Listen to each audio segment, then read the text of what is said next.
If you're a content creator and you've noticed that there are some fake profiles of you out on the internet, what are you supposed to do about it? This is one of the most common things we see in the scammy world of people trying to take over the internet, where they will see a creator who is doing well, they will steal their content, create a page, and pretend to be that person using their content to convince people to follow them, to interact with them, to send them money, to give them private information that they can use for nefarious purposes, or to convince them that they won a contest or something. So if that's you, if you are the person that this is happening to, your identity has been stolen, what do you do? I'm a longtime social media educator and speaker. I've seen this so many times over the years. There are a couple of things that you can do. The first of which is to not panic. You need to document everything that is happening. So we're not going to get upset. We are going to take screenshots and screen recordings of everything. Save links, get all of the information anytime they're posting comments, anytime they're asking somebody for information. If they're reaching out to your audience, have them take screenshots and send it to you. Have the proof. You may need it later.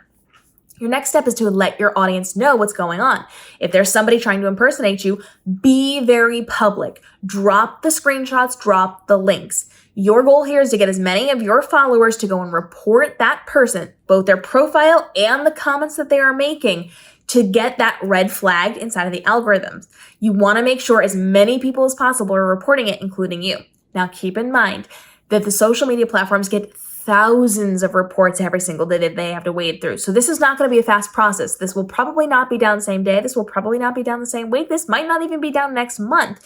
This is a process. But the more people you can get to report it, the more they're going to be flagged and realize maybe we should make this slightly more of a priority, even though we have thousands of other things that we have to go through before we get there. Have people report it.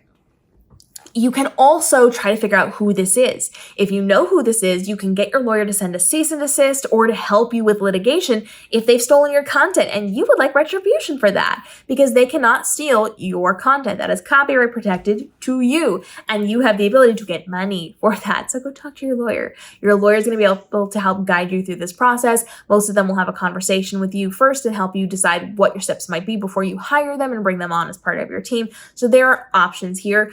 But knowing that if there's legal ramifications, you can get yourself a lawyer and maybe make a little money off of this debacle as you go through it.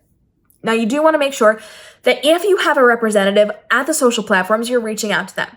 Most social platforms do not allow you to reach out to a support chat or a support phone line. They do not allow you access to that. TikTok, Instagram, Meta, you're not going to have access to most of those things. YouTube, if you're a monetized channel, you will have a support chat and you can talk to them about it. But outside of YouTube, most of them don't allow direct contact because there's billions of users and they just can't physically handle that load.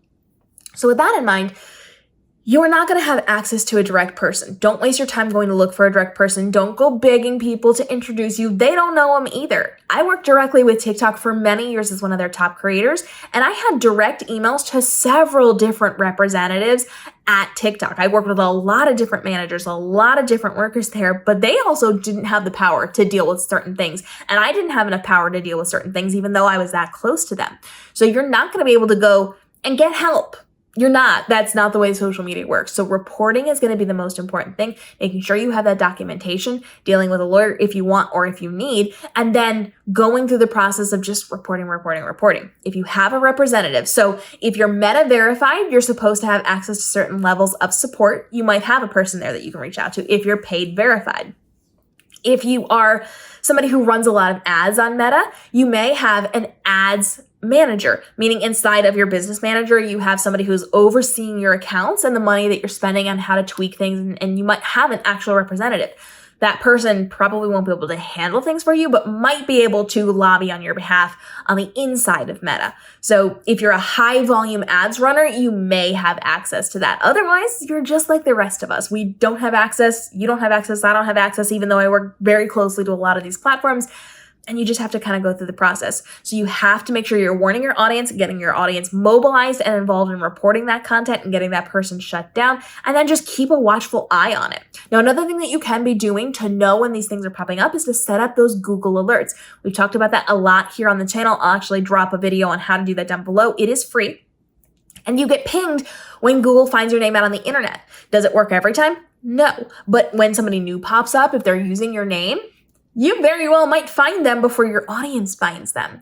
So you have the ability to start initiating that mobilization of your audience so that you can get it taken down sooner rather than later. Just know, this happens to a lot of us. It happens again and again and again and again. If you get targeted, you're probably going to get targeted a lot, because that means you're doing something right. You're doing something good. They see your content and they know they can leverage it to swindle people who aren't smart enough to not realize it's not you. So you have to be proactive with this, but just understand, do the best you can, but it is not your responsibility or your obligation to help every single situation, to protect every single person. You can do the best that you can do, but it's not on you if somebody gets swindled or whatever happens to be. You're doing the best that you can. It happens. It happens to everybody. It's not fun, but it is what it is. And there's nobody you can go to unless you have those contacts for some reason. Again, YouTube is elite when it comes to chat support if you are monetized, but you do have to be monetized. And so there's options. There's not a lot of options, but the best thing that you can do is report, and get your audience involved in that as well, and make sure you're preemptively letting people know what's going on, keeping them updated and apprised, and making sure you've got those Google alerts on so that you catch more things than you miss. Drop your questions on those down below. I am here to help you get through all of these situations on social media, but we also talk about the good stuff, the new platform additions and the algorithm changes and all the things that keep you ahead of the competition so that you can thrive in your entrepreneurial space without a lot of stress or overwhelm as a content creator. We'll see you in the upcoming episodes.